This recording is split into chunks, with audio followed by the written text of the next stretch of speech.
The Judgment of the Gods, Part 2.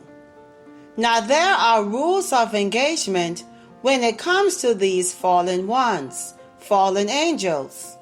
There are certain people they cannot touch according to the celestial law in heaven. There are rules.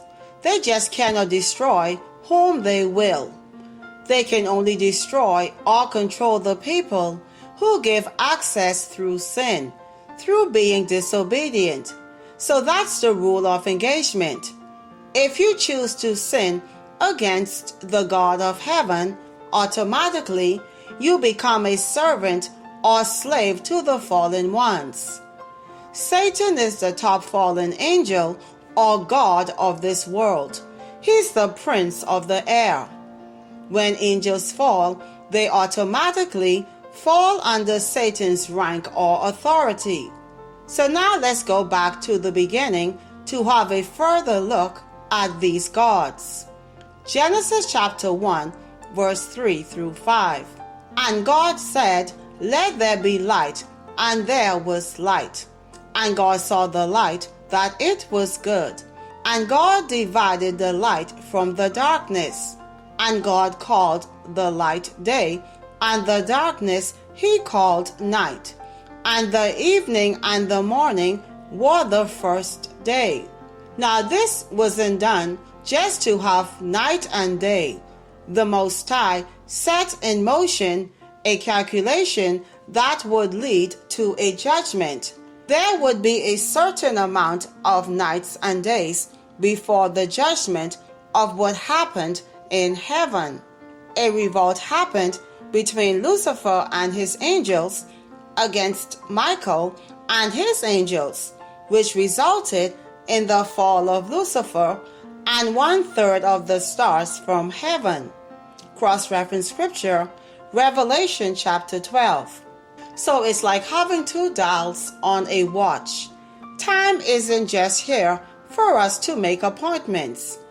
Time was created day and night for the appointment, judgment. So the sun and moon would work like two dials on a clock that would tick down on the unrighteous. So judgment was set forth from the beginning, and hence the reason the Most High made time. Let's go to the book of Matthew chapter 8, verse 28 and 29. And when he was come to the other side, into the country of the Gergesenes, there met him two possessed with devils, coming out of the tombs exceeding fierce, so that no man might pass by that way. And behold, they cried out, saying, What have we to do with thee, Jesus, thou Son of God? Art thou come hither to torment us before the time? Have you come to torment us before the time? Now that in itself implies that not only does Christ know that there is a certain time before judgment, but that the fallen ones and their children, their offspring in the earth, understands this concept, that they are only free to enter people, roam the earth for a specific amount of time. So obviously the spirits that was in this man knew that it wasn't time for Christ to judge them. But it doesn't take away the fact that they know in time Christ will judge them. So the appointed powers over societies, cities, etc. know that they're on borrowed time, that there is a judgment coming. So they hide themselves while shaping, controlling societies. Christ has given us a window into the invisible realm to understand the real fight, for we wrestle not against flesh and blood. Moving on to the book of Genesis chapter 1:14. And God said, Let there be lights in the firmament of the heaven to divide the day from the night, and let them be for signs and for seasons and for days and years. Let there be lights in the firmament of the heaven. So when you look into that word lights, It's speaking of the luminaries. These aren't just some bright stars made out of fire just being dormant still. No, the Most High made a decree from the heavens to send forth the angels to become luminaries who would minister to the people that the Most High foreseen in creation. There are angels communicating with people on earth from one season to the next. So the Most High had a greater problem with the gods, the angels that fell. He had a bigger issue with them than people. People are sheep. They can be guided. Before the flood, the Most High have always had a problem with the fallen ones, the angels who knew better.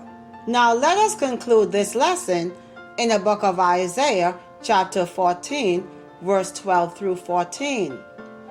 How art thou fallen from heaven, O Lucifer, son of the morning? How art thou cut down to the ground, which didst weaken the nations? So how did Lucifer weaken the nations? He did it through sin. He taught man how to sin against the Most High. For sin is the transgression of the law. Verse 13. For thou hast said in thine heart, I will ascend into heaven. I will exalt my throne above the stars of God. I will sit also upon the mount of the congregation in the sides of the north. I will ascend above the heights of the clouds. I will be like the Most High. So he would set up societies. He would set up empires in the earth to carry out his agendas. He's telling you exactly what he would do. Now this is whom Christ spoke about and whom the apostles wrote about. We wrestle not against flesh and blood. We wrestle against this narrative right here.